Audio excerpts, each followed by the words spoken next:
Welcome to the Alabama Bass Trail Podcast, brought to you by Phoenix Boats. Now, here are your hosts, Alabama Bass Trail Program Director, Kate Donaldson. Welcome into the Alabama Bass Trail Podcast presented by Phoenix Boats. I'm Kate Donaldson, the Director of the Alabama Bass Trail and your host for this week's podcast. And I'm probably about 75% thought out by now. As you may know, we had our first season kickoff at Logan Martin Lake this week for the Alabama Bass Trail 100. We had to postpone that to Sunday due to some really frigid temperatures. And before anybody says anything, yes, it was frigid on Sunday as well, but not quite as frigid as it was on Saturday.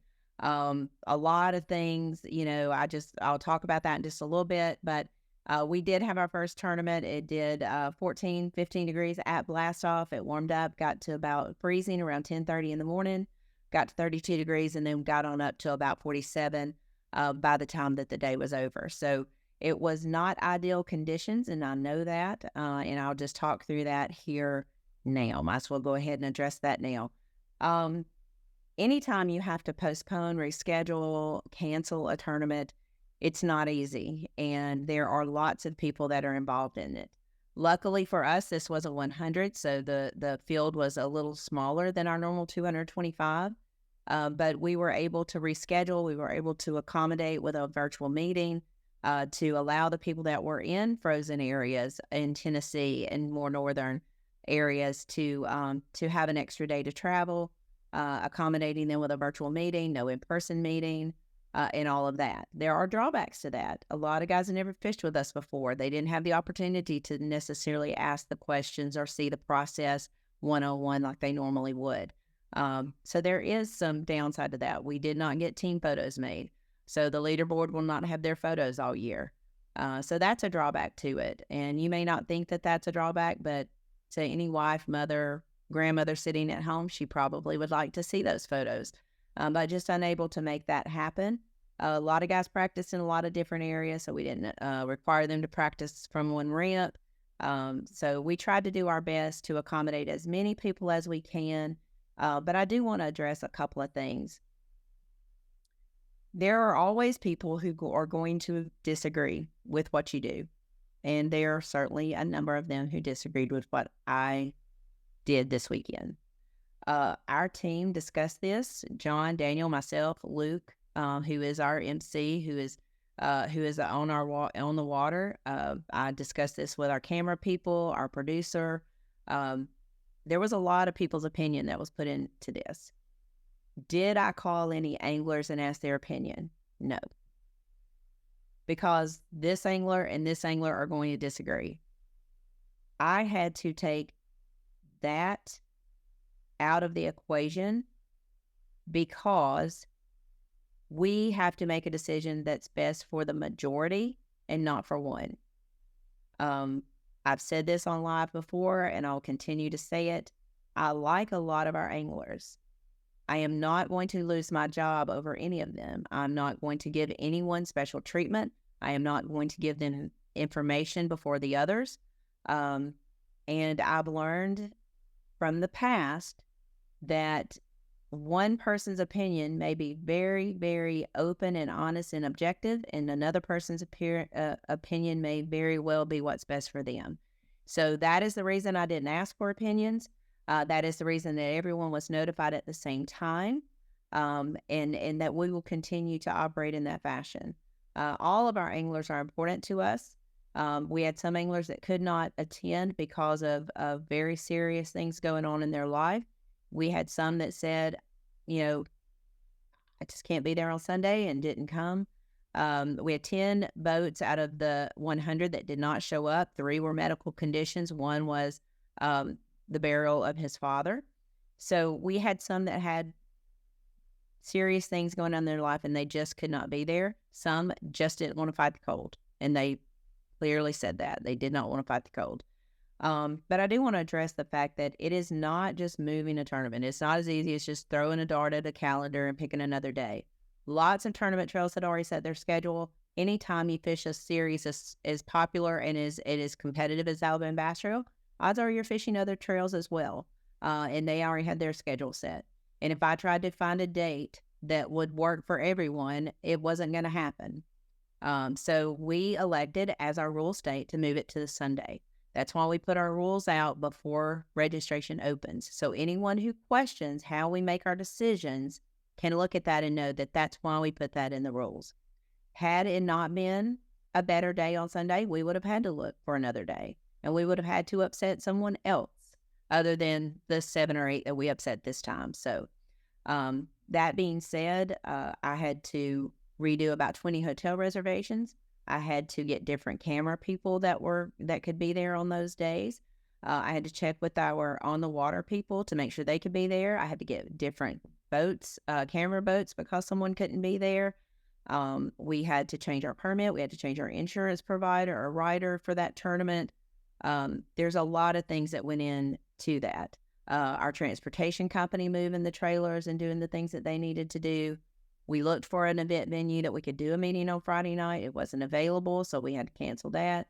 So there's a lot that goes into having an event and certainly to rescheduling an event. So if you felt as though I didn't care about the anglers' feelings, I really hate that you felt that way. Obviously, you've not been around me a whole lot, because the Alabama Bass Trail pays more back to the anglers than any other tournament trail in the country. We do more on a very small budget than most tournaments do. There are a lot of great tournament trails out there, and I'm tickled to death that our anglers get a chance to fish all of those. But if you felt that I made the decision without considering the anglers, I did not. Did I call an angler and talk to them? No. But I did consider the anglers. Some of the things that I have read online about me, some of the things that have been told to me online, some that have been communicated through text or through phone call or through email, were really sad. And I can take that. That's what I get paid to do, and I can take it on the chin. But it certainly was an eye-opener to me. And honestly, some of the people who felt the need to comment some of the things they commented and say some of the things they said, I really hope their wife or their daughter never have to endure that in their job. So, props to them. Props to them. I do also want to say that you're going to see videos and you're going to see comments online that are 100% not true. There are things that happen at tournaments every day that there is a tournament. There are things that happen. For instance, a boat getting stuck to its own bumpers.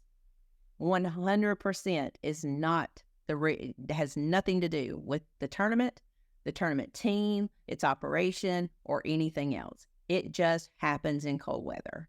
The fact that you put out a video and say that we are icing the ramps, that is not the correct terminology, and it sends people into a frenzy when you say that. We salted and sanded the ramps. We treated the ramps to keep them from icing.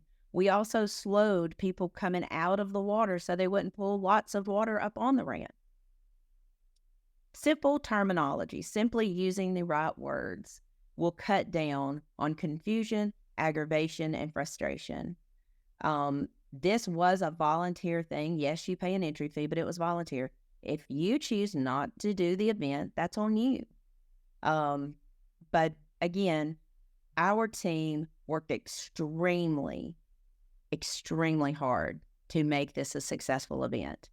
And I want to give them all the props in the world. And that goes beyond myself. That is John. That is Daniel. That was there on Thursday, there on Friday, there on Saturday, there on Sunday. All of the people that work for us, the live team who completely and totally kicked butt. Like I said, 5 times as many viewers that we've ever had on live. Luke Duncan, Darren Craig, Jason Duran, they got out there and kicked butt, showed true troopers out there. Amanda, who ran a camera for us, Brenton Godwin, who ran a camera for us, Kenny Cornell, who ran a camera for us, Ben, who kept the drone up, Herbie Strickland from WOTM that was managing and engineering the live show. They're out there working at 4 o'clock in the morning too. So they absolutely kicked butt. I am so excited and proud of them. Don't really know anything else to say other than I am appreciative of those of you who showed us your support, because probably equally number of you did that, that were excited that we had the tournament, that showed up and showed out. I really do appreciate that. And I appreciate the people who were nagging and whining and complaining, because that really shows you their character more than it shows you your character. So anyway, a great event at Logan Martin Lake. Thank you, Les Robinson, and all the people at Lincoln Landing. Man, when we got ready to do the weigh-in, there was a big fire in the fireplace. People were huddled around it. What hospitality we got from the city of Lincoln, Les and his staff, just awesome people. Brought us a key to the bathroom so we could go in and out throughout the weekend when they weren't going to be there and we were still there working. Just incredible group of people to be associated with, and I'm thankful for that. Thankful to the city and the city council for bringing us back, and we look forward to being there in April with 225 teams battling for a $15,000 first prize. So thanks for that. 1752 it took to win, with a 417 in the bag, and you're going to get to hear from Andrew Loberg, Jed Lamb here in just a little bit on the Alabama Bass Trail Podcast. Going to get to hear about their experience working with the team, how they felt like we compared to the other big tournaments that they fished. Man, looking forward to talking to those guys. Got to know them a little bit over the weekend, and looking forward to hearing from them and how they got it done on Logan Martin Lake. But for now, you're listening to the Alabama Bass Trail Podcast presented by Phoenix Boats. We'll be right back.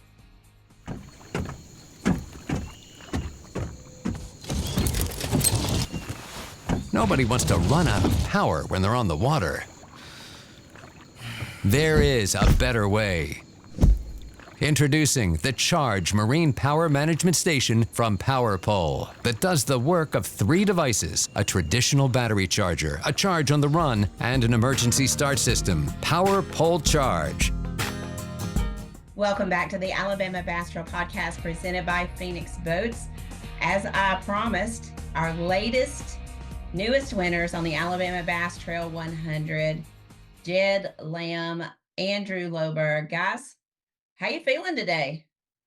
Feeling pretty good. It's finally kind of set in a little bit of what happened yesterday, but just overall soaking it all in. Yeah, I mean, the outpouring of congratulations through text, calls, Instagram, just all that stuff. It's been amazing, actually. And I appreciate all went through some of your Instagram stories and your Facebook stories. That's really cool. We hear that guys, a lot of people are watching, and I think it's a great time to just kind of push that out there. We had over 23,000 people watch the on the water coverage as of this morning. Over 7,000 people watched the weigh-in, and that's virtually on YouTube and on Facebook. I haven't looked at the website numbers yet, but we'll have a good number on 28 days. That's how long they track that. But that is far and away 5 times more than we've had people watch in the past. And there was a lot of contributors to that. One, it was the kickoff to the ABT 100. Nobody else is really fishing right now. It was a Sunday and a little bit later blast off. I think people will get up and watch a 7:30 blast off as opposed to maybe a 5 a.m. blast off. True. Yep, exactly. True. Yeah. And maybe they wanted to see Luke Duncan and see if he fell in. That might have been what they wanted to do. But Yeah. it was all in all, it was not an easy event by no means. You guys, we talked off air just a minute ago about how brutal practice was on Friday and all of that. But Jed, this is your second year on the Alabama Bass Trail 100. I think y'all got to fish 2 of the 3 last year. Andrew, this is your first ever Alabama Bass Trail event. You've never fished the regular series, and you got in the 100s. Let's talk about that a little bit. You're new to the state of Alabama. How long have you lived here in Alabama? So I moved here in October. I was living in Texas for the last 8 or 9 months, and then before I was in California full-time, born and raised there. So just moved to Alabama, full-time resident now, and loving it. Full-time resident, California, Texas to Alabama. That has got to be a culture shock. It is. I'm a little bit used to it only because, traveling fishing the last few years, I've kind of gotten used to the Southeast and the Midwest and everything. And I lived fishing the Major League Fishing deal the last couple of years. I've lived on my buddy's couch in Gunnersville quite a bit. So I'm used to it. But yeah, no, it is, especially when you're living here full time working and that type of deal. It is a little bit, but I'm loving it. Cool. Jed, where are you from? I'm from Chapel Hill, Tennessee, little Chapel town Hill, about Tennessee. 40 miles south of Nashville. Okay, good deal, good deal. I know I spoke with Jed a couple of times last year. Your experience on the Alabama Bass Trail, you had very nice compliments about the trail, nice compliments about our team. Andrew, you fished some big time tournaments. How do you think the Alabama Bass Trail stacked up? Our team, how they stacked Oh, up it's to the the team, you experience. guys, you and everybody else. I mean, it's honestly one of the best I've ever fished. You guys with launching with Wayne Fish. I mean, just the whole production was unreal. The stage, just how everything was so smooth. It was actually kind of wild. And watching, like I told you, watching the tournaments back at home, I knew this was a pretty big deal, and I've always wanted to fish something like this. And actually seeing it in person and seeing how everything works was really cool. So, but yeah, it's awesome. Good deal. I was I try to walk around and talk to a lot of people, dear. We had quite a few fans there yesterday. Depending on the conditions, you have fans come out or whatever. But I thought for the conditions, we had a pretty good fan base that was there yesterday. And I try to get out and walk around and talk to everybody. But I noticed one of our workers yesterday, as I was starting to go back behind the trailer to check on a few things, I noticed he was spreading salt, and in places where bags were coming through and what that potentially could ice up. And without instruction, he just went over there and started doing that. And that to me, it was Todd South, and he's one of, our strongholds in our team. But I was noticing that, and you only do that if you care. He didn't have to go do that. It Exactly. was just something. So it really, as I was thinking through the weekend and recapping the weekend and where we can always be better and what we can do better, I can say this: there's not one person on that team that doesn't have the heart for what they do, because you would not get up at 4 o'clock in the morning and be at that boat ramp and salt that boat ramp and deal with some of the not so nice people that we deal with. Not everybody's nice to us. And I think the conditions probably brought that out of some more than just fishing, because they obviously love fishing or they wouldn't sign up. But when I saw him doing that without being instructed, without being asked to, and I was watching Mark as they started to tear down the set and everything, and he dug his hand down in that water to get the aerators out and all of this and to clean Yeah. them.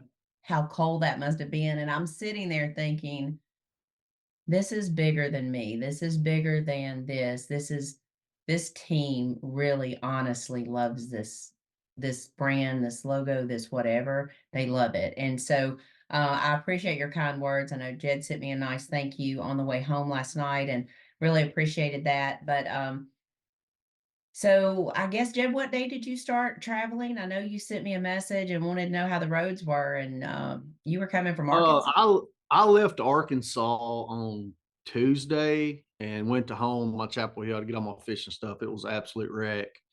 And I stayed at home Tuesday night and I got up Wednesday morning and came here. The roads were great in Tennessee. Like they had those cleared off. But once I crossed the state line there around Hazel Green, they got awful pretty much. But I mean, I made it and got to here and we left here that night.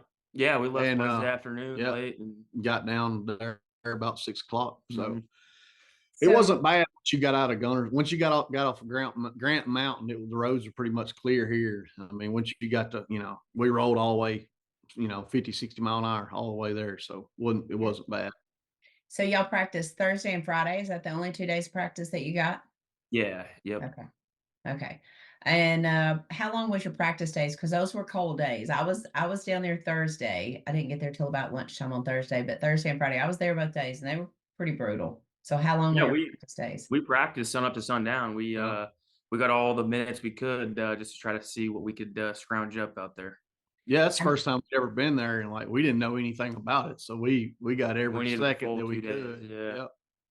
so do you think that helped, maybe, that you didn't have any prejudgment of the lake or anything? Yeah, I think it did only because of the weather conditions and things like that. When you have a lot of experience on some lakes, like when there's a body of water that's like technically like your home lake, you tend to go to historic areas and different types of patterns and things like that. But on a new body of water, everything is just a blank canvas. You're painting your own deal as you go each day of practice and each hour goes by. So we just kind of fished the conditions and just tried to fish what was in front of us. And coming from us not obviously not knowing the lake at all, and knowing that the fishing was going to be, brutally tough, we were just thinking we need 5 bites. I mean, 5 bites is going to go a long way. A lot of the fish that you were catching were like, in that 2 to 2.5 pound range. Some of the fish were feeding up. So if you can get 5 bites, we were thinking like, man, you could probably get squeezed out of check. That was our first step, and then from there, just trying to find something big. But that was kind of our kind of breakdown into practice. Just find an area and find a little bit of a pattern and just break it down to get 5. To me, I think a lot of people probably went into it thinking, okay, where can I go get bit quick and not have to make that long run? I think that was probably in a lot of people's mind. Obviously, not in your mind, because I think you ran as far south as you could. Yeah, we were fairly far down there. But yeah, we were thinking the same thing. You would think on, especially on the Coos River, spotted bass and heavy current in this time of year, generally speaking, like some of the research that I did watching YouTube, it seems like a lot of those fish position in the current and you can get on like a school of fish. But for us, we could never find that. And I think that was a pretty tough deal to try to find, especially with how much mud was blowing through the main river. But yeah, just getting 5 bites and just being around fish was a huge key to our success. Did you spend most of your practice in one area or did you kind of go all over the lake? The first day we stayed down the lower end. Second day we started out up the river and just couldn't get nothing going up there. And we ended up running all the way down to the lower end the second day of practice and Okay. just spending the rest of the afternoon down there. Yeah, we started the bottom half of the lake in the first day of practice. We basically split the lake in half because the second day of practice was blowing hard out of the north. So we're like, if it's going to be blowing bad out of the north, let's go up the river because it's more protected and current driven and all that. And it was a really tough day Thursday. We're like, man, Friday's gonna be good. We're gonna go up there. We're gonna catch them in the current. We go from there. We're like, this is terrible. Yeah, It makes the it south was end. awful. It make the south end look really good. So, Yeah.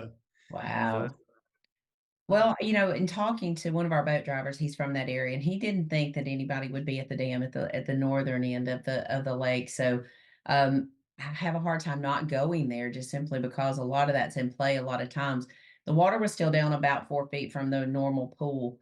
Did that seem to help you at all? Did it push we were a lot of people say we want cold weather because we want to push them off the bank and make people have to go find them. Is that kind of what your strategy was, or were you looking for them out deep? well, my original plan was to catch them in the current and to catch them in areas where they kind of have to be. Like especially in the winter around current, fish typically aren't going to be in really shallow bays in non-current situations for river fish. So Mhm, river fish like to be around eddies, things like that, but they've got to be somewhere close to the main river because the water's warmer most of the time mhm, on a river system. But it never really panned out that way okay. for us. And that was my whole game plan, was to go fish, be in the current, be in the mud, flip some wood, maybe some docks, and throw a crankbait and stuff like that. But that bottom end getting out of the current I think, was the deal. I don't know if I don't have as much experience on these types of like the Coosa, so I don't the generation. I don't know if the muddy cold water they were pulling like from this ice storm, because I know they were generating a lot of current that whole Right. week. I don't know if that played with all the dirty water or what, but for us it was trying to find some clean water. That's kind of what helped us get some bites. Now, you mentioned I was there when we wrapped up the TV show, there when you did the Academy Sports and Outdoors, Winter's Tackle Box. You said you caught how many within the first few minutes of being down there? We had our first 3 keepers on the first stretch. We probably had them in like Yeah. 15, 20 minutes maybe. That was longer than that. Dude, it wasn't that long to go Yeah, down I there, guess. was Yeah, it? I guess it I wasn't that. mean, Yeah, 20 minutes, 30 minutes. yeah. 15 or 20 minutes. So had your first three keepers in 15 or 20 minutes. Probably some people still running so during that time, but well, I don't know. Y'all ran the farthest you could possibly run. Talk a little bit about the setup that you use. What kind of gear, what kind of baits were you throwing? Yeah, so I mean, our kind of primary deal was I was throwing a Lucky Craft jerkbait, the Stacy 90. in a couple different colors up on the front using live scope. And Jed was throwing a jig off, off the bat, kind of soaking that up. But pretty basic setups, as far as what we were doing, just keeping it really simple with those couple baits, not mixing it up. And I think the biggest key was just keeping your line wet, and fishing super slow. I think you talked about how you kept your eyes on your rods from freezing up. So talk about that a little bit. How much did you say you used to Pam? Yeah, so Loberg, I guess, done some studying on how to keep ice off your guides and found that a can of Pam, you could spray Pam on there and it would keep them cleaned out. So before we left to go down, he went to Publix and picked up a can of Pam. We used probably 3/4 of that can, but it worked. Yeah. So were you covering a lot of water, or was it, I mean, what the area that you stayed in, but how big was that area? I mean, it was we had probably 4 or 5 stretches that were probably 100 or 200 yards long, but the area was, I mean, Small. yeah, it wasn't that. We're that half big. mile. Yeah, it was something like that, half mile to a mile. Yeah. But yeah, but the thing about it was we were fishing really slow, but I think we knew this Logan Martin and the whole Coosa is just loaded with fish, right? So if we, if you, in our eyes, if we just fished really slow and picked everything apart that we could see, we'll eventually get one to buy it.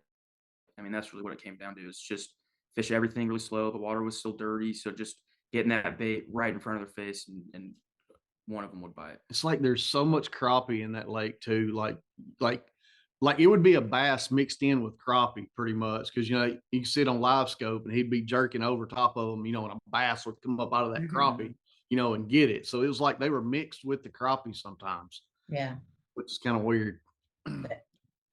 So we saw Zeke, the team that came in second place, Zeke Gossett, Ethan King. We saw them doing similar things, but they were in really one spot. Like they were kind of dialed on one spot, and we got to see them with a couple of catches.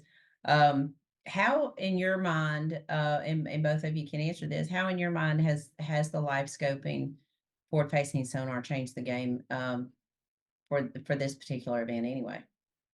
Yeah, it's definitely changed the game as far as how you see fish react, especially in these super, super cold conditions. But it's also a controversial topic as far as helping anglers in a good way versus a bad. But like for someone like myself, not really knowing the lake, it gives me a little bit of advantage, or make it set to an equal playing field, other than a local fisherman.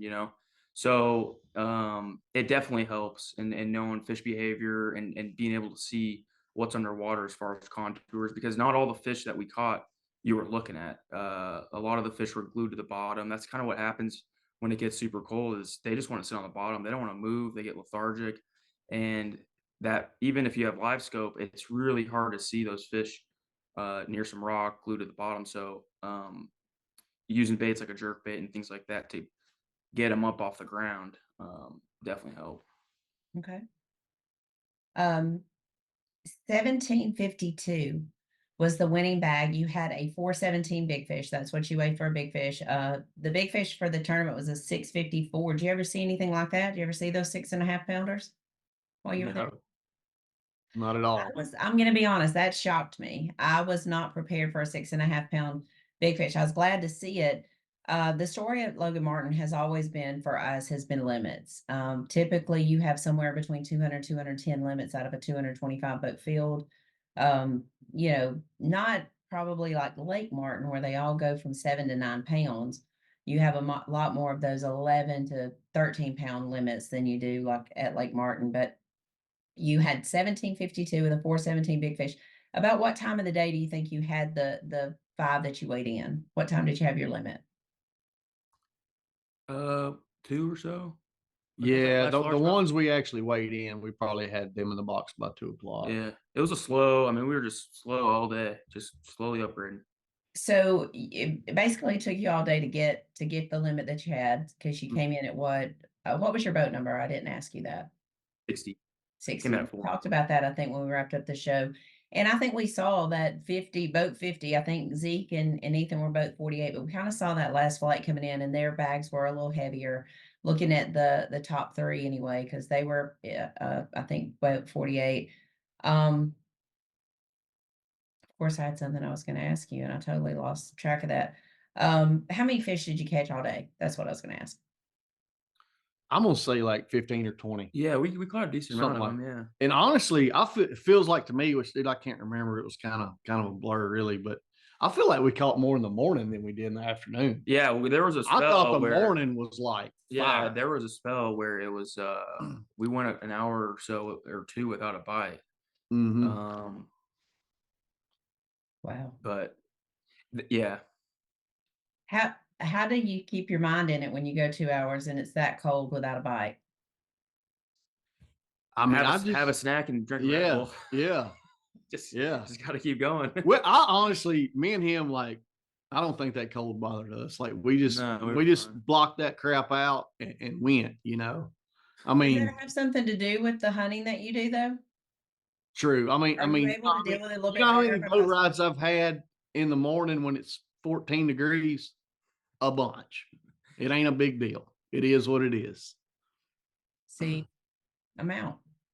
Done. Yeah. I can't do it. That's I why mean, in today's technology with the clothing and stuff, I mean, especially in the hunting world, we Yeah. both have pretty legit Top notch, like it's more of the layering system, like they're Yep. thin layering systems that really keep you warm. The only thing that gets you cold are your fingers and maybe some part of your face. But outside of that, I mean, we were never like really like, oh my gosh, I got off the water cold. Sometimes you just get bothered with the wind in your face, and that was really that's all mentally. yeah. That's all in your head. Well, I mean, it was it was in my head. I'm gonna tell you right now, it even walking to and from the car on Friday or Saturday was just totally. It was Saturday was awful. That was bone. I'm glad we didn't fish Saturday. Like that wind was terrible. Yeah. it was. So, have you gone to the bank yet?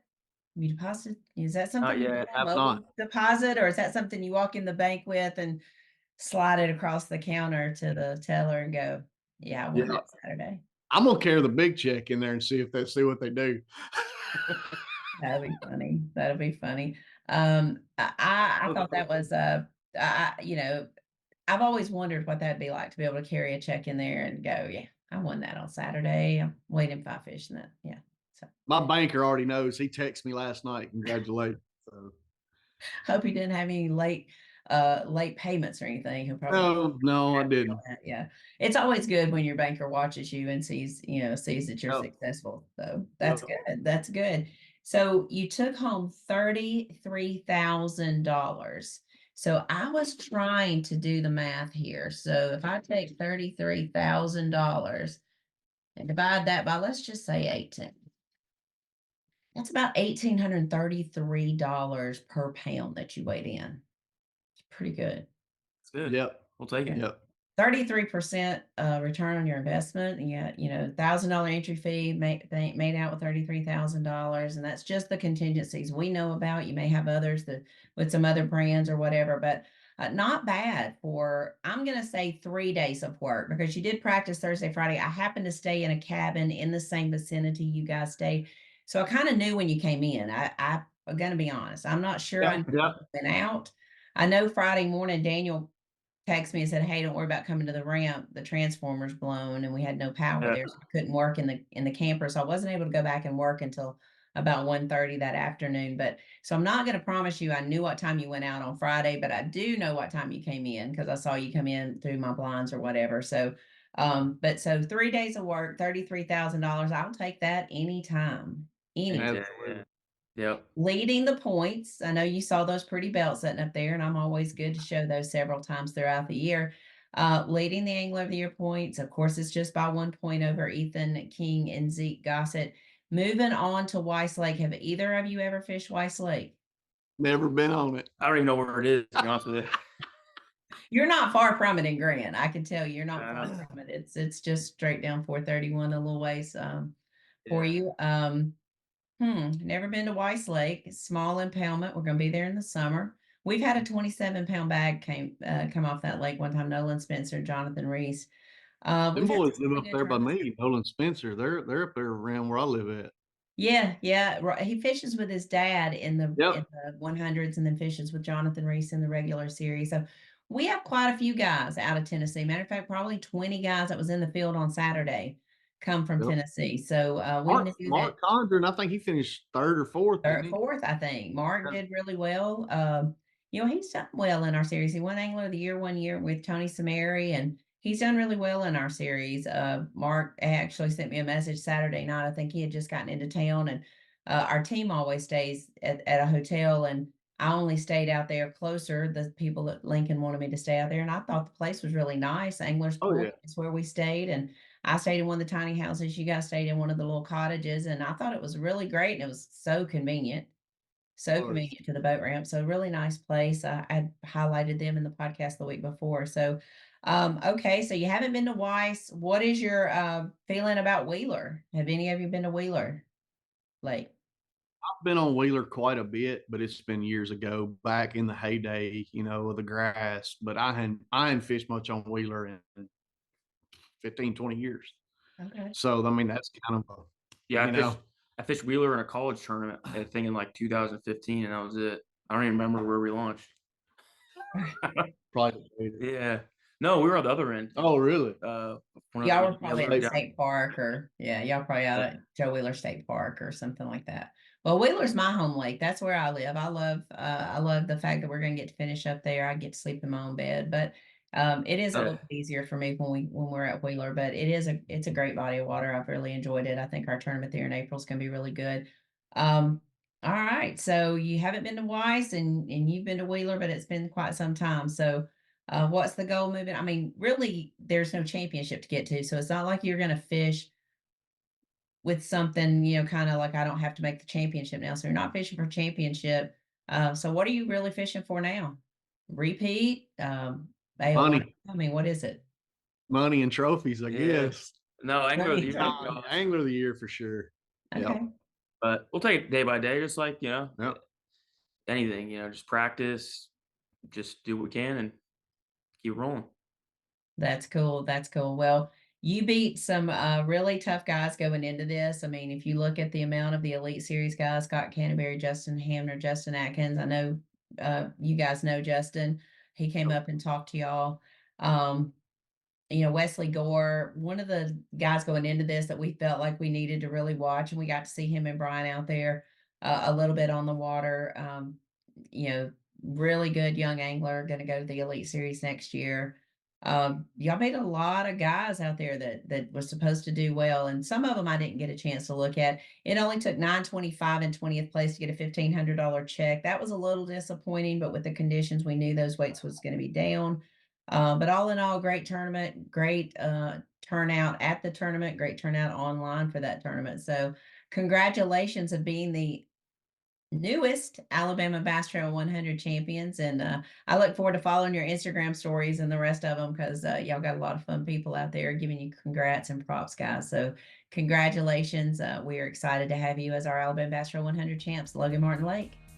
Thank y'all. Appreciate you. Yeah, thanks for everything. Your guys' crew, everything. Yep. It's amazing. Oh, great. Y'all have a great day. Yep. Thanks. You too. You too. Bye. Big banks only care about one thing: ROI. So when it comes to your small business, you can expect a big no.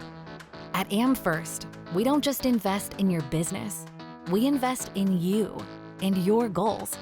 With great rates on loans, lines of credit to help you grow, and business checking accounts. Because at AmFirst, business is personal. Welcome back to the Alabama Bass Trail Podcast presented by Phoenix Boats. Man, what a team, and what a way to start your Alabama Bass Trail career there for Andrew, and a way to kick off the year as a team. 1752 is what it took to win on Logan Martin Lake. They weighed a 417 big fish. 925 is what it took on 20th place to get a $1,500 check. Man, when I look at it, I was going through the leaderboard earlier today. 9 out of 20 teams are in a Phoenix Boats. 11 out of the top 20 had Garmin electronics on their boat. So that was really cool to be able to see the guys out here, really supporting our sponsors and And that's what it's all about is making sure that we're moving the needle for those sponsors, providing a good tournament trail, an honest tournament trail for the anglers. And I feel like we did that. I do want to just kind of recap our stay. I mentioned with Andrew and Jed, we did stay. I stayed at Anglers Point, which is located just adjacent to the boat ramp.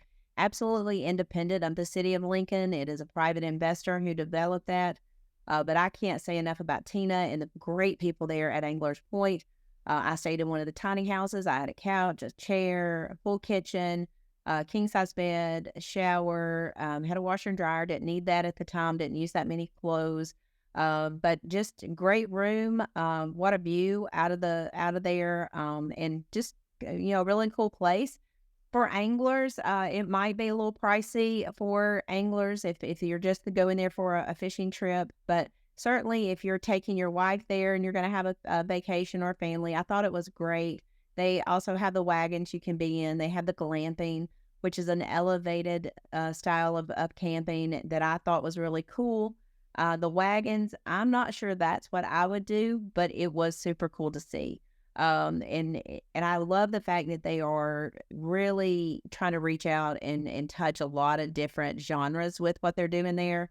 They have a performance stage where they hold concerts and different things. So it was really, really cool. Loved it. Tried to spend as much of my money in Lincoln as I could. I was at the raceway 3 or 4 times. The people there were so nice and they were so excited we were there. I saw lots of boats getting gas and stuff there. So thank you for spending your money in Lincoln. They are the ones who were our hosts this week. They paid for our tournament to come there. And I'm glad to see that they benefited from that. So, all right, moving on. One of the other places we went to was the Distillery. We went there twice. We had dinner both times. It was great. I went there 3 times. John and I had lunch there one day. It was great. Really enjoyed the food there. The entertainment was great. I just thought the whole place was just a really cool vibe. I bet it really gets kicking in the summertime. I did highlight it on the podcast the week before as somewhere to go do, eat, and see there in the great state of Alabama, and it did not disappoint. So make sure you stop by the Distillery. I think they're open Tuesday through Saturday, 11 to 10-ish. It was great. We totally enjoyed it. But wrapping up, that does it for the first stop of the Alabama Bass Trail 100, Logan Martin Lake. We did have a little bit of a postponement, but overall the tournament went great. We are just 18 days away from Lake Jordan. That's going to be a fun one there. Really looking forward to getting down there with Tumka, spending some time down there. It is a little bit different. We use 2 boat ramps. All the weigh-in will take place at the state boat ramp there in Titus. But really look forward to getting to Jordan and kicking off the season there with 225 teams. And you'll be able to see all of that live just like you did on Saturday. And going to be really cool. We are 25 days away from Pickwick Lake, starting things off on the Tennessee River. We did this back in 2021, I believe. We had 19 bags that went over 20 pounds. Phenomenal fishery, smallmouth, largemouth, a few spotted bass. I don't think you see as many spots at Pickwick as you do maybe at Wheeler and Gunnersville, but hopefully conditions will set up and we'll see a bunch of those brown smallmouth come in. So I'm looking forward to that. But I could not stop this podcast without talking about 23 days until UAB baseball kicks off. Got a chance to talk to Jake on my way down to Logan Martin the other day, and they are working out and hitting and throwing and doing all the things, and official practice for them started on Saturday. So they did practice out in the cold, out on the turf. So they did their due diligence, and they are working hard to get kicked off there, I think, on the 15th day of February. I will miss that because I will be at Pickwick, but hopefully I'll be able to go in on Sunday. So anyway, I just wanted to highlight that. I do hope that we see you in the great state of Alabama soon. Fishing is heating up. Tournaments, I think a lot of tournaments are going to start kicking off next weekend, as I think there's a BFL on Martin and some other things going on. I know the NPFL will be at Logan Martin. Their practice will start. So fishing is about to be in session, as Robbie used to say. So it is getting that time in the great state of Alabama. But until we see you again, please stop by the East Tennessee Fishing Expo this weekend. We'll be there Thursday, Friday, Saturday, and Sunday. I'll be there Thursday and Friday. Some of the other team will be there Thursday through Sunday. So please stop by and see us. I don't have our booth number readily available, but we shouldn't be that hard to find. Alabama Bass Trail or Fish Alabama will be in the booklet there, so you can find us. Come up, talk to us. We'd love to hear your comments and thoughts on the tournament this past weekend. Hopefully you watched it, but please come and see us. We are not going to be participating in the Columbus, Ohio Fishing Expo on February 9th, 10th. No. Yes, February 9th, 10th, and 11th because of the Lake Jordan tournament, but we will be there next year. So, all right. That does it for this week's podcast. Thank you for tuning in. I do hope you will subscribe, rate, and review the show on your favorite podcasting app. And as always, get out and enjoy the beautiful outdoors in the great state of Alabama. God bless, good fishing, and go Blazers. Thanks for listening to the Alabama Bass Trail Podcast. To learn more about the Alabama Bass Trail, make sure and visit alabamabasstrail.org.